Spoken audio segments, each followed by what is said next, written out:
समुद्र के एक ओर श्रीराम और उनकी सेना थी और दूसरी ओर समुद्र के उस पार स्वर्णमयी लंका। समुद्र पार करना असंभव प्रतीत हो रहा था। तब प्रभु श्रीराम ने 3 दिन तक समुद्र देव से मार्ग देने की प्रार्थना की, पर जब कोई उत्तर नहीं मिला, तब श्रीराम ने क्रोध में अपना दिव्य धनुष उठाया। समुद्र में ज्वार उठने लगा और तब समुद्रदेव प्रकट हुए। उन्होंने कहा, प्रभु, मुझे क्षमा करें, मैं मार्ग दूंगा। आपकी सेना नल और नील के द्वारा सेतु बनाए। नल और नील, जिन्हें वरदान प्राप्त था कि वे जिस पत्थर को जल में डाले वह डूबेगा नहीं, उन्होंने वानर सेना के साथ मिलकर पत्थरों पर राम नाम लिखा और विशाल सेतु बनाना प्रारंभ किया। राम नाम लिखे पत्थर समुद्र पर तैरने लगे और कुछ ही दिनों में राम सेतु बन गया। राम अपनी सेना के साथ समुद्र पार कर लंका की धरती पर पहुंचे।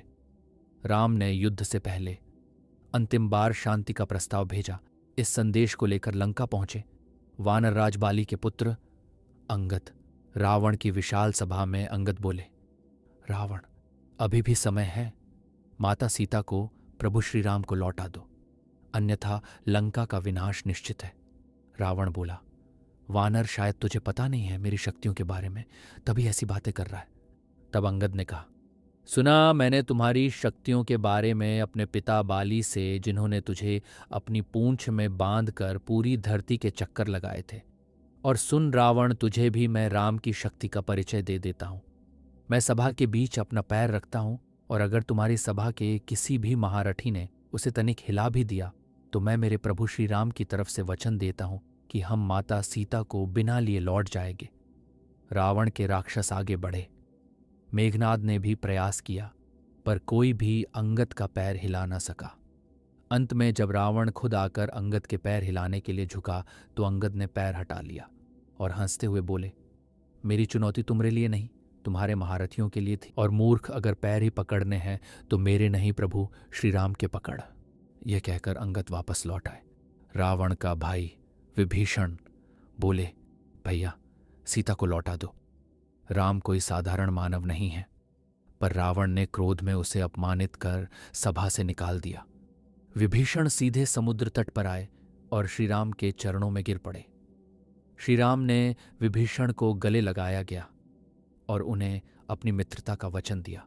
सुबह का सूरज उगा और आरंभ हुआ धर्म और अधर्म का महायुद्ध।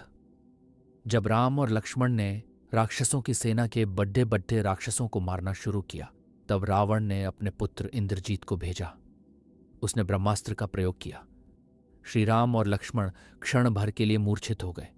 वानर सेना स्तब्ध रह गई, परंतु कुछ समय पश्चात वे पुनः उठ खड़े हुए। रावण ने अपने भाई कुंभकर्ण को जगाया। उसे जब घटित हुई सभी बातों का पता चला तो उसने भी रावण को समझाने की कोशिश की, लेकिन आखिरी में उसे भी रावण की जिद के आगे झुकना पड़ा और वो अपना पर्वत समान शरीर, हाथ में विशाल गदा लेकर युद्धभूमि में उतरा। वानर सेना भयभीत हो गई, पर श्रीराम ने शांत भाव से धनुष उठाया, तीर चला और अंततः कुंभकर्ण धरती पर गिर पड़ा। क्रोधित मेघनाद पुनः आया। इस बार उसने शक्तिबाण चलाया जो लक्ष्मण को लगा। लक्ष्मण मूर्छित होकर गिर पड़े। राम की आंखों में पहली बार असहाय पीड़ा दिखी। विभीषण के कहने पर हनुमान तुरंत लंका से वैद्य को लेकर आए।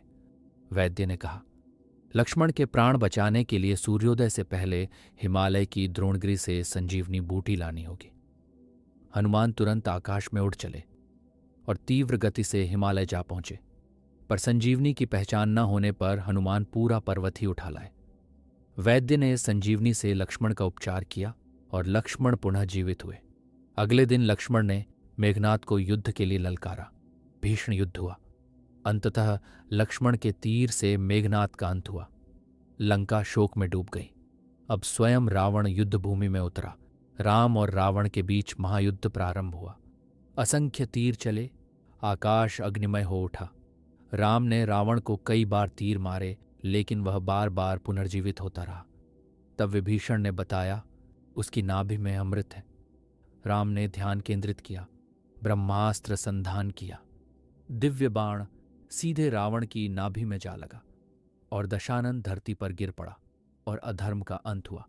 युद्ध समाप्त हुआ। सीता माता को अशोक वाटिका से लाया गया। विभीषण का राज्याभिषेक हुआ। पुष्पक विमान से राम, सीता, लक्ष्मण और समस्त सेना अयोध्या लौटे और अंततः 14 वर्ष बाद राम का राज्याभिषेक हुआ।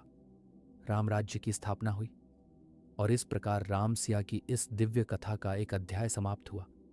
आपसे अनुरोध है कि वीडियो को लाइक करें, शेयर करें और चैनल को सब्सक्राइब करें और कमेंट में लिखे जय श्री राम।